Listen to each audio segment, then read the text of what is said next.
మన మీద 4 రాళ్ళు పడితే ఏం చేస్తాం అంటే నిందలు, అపనిందలు, అవమానాలు, బెంబేలెత్తిపోతాం, ఆరోగ్యం పాడు చేసుకుంటాం, చాలా సైకలాజికల్గా డిప్రెస్ అయిపోతాం కదండి. మరి అదే రాళ్ళని ఉపయోగించుకొని జీవితాలని గెలవచ్చు అని నిరూపించాడు ఒక కుర్రాడు సుధీర్ అండి.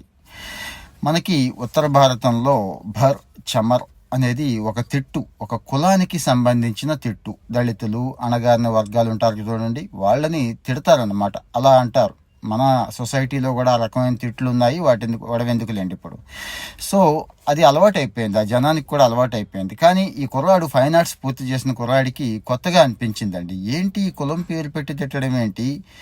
మేము తయారు చేసిన వస్తువులే కదా సమాజం అంతా కూడా ఉపయోగిస్తుంది, అంటే తోలు వస్తువులు, చెప్పుల దగ్గర నుంచి బ్యాగులు, బెల్ట్లు అన్నీ కూడా తోలు వస్తువులు ఉన్నాయి కదండి అని చెప్పి చమ్మర్ అదే పేరు మీద ఒక స్టూడియో స్టార్ట్ చేశాడండి.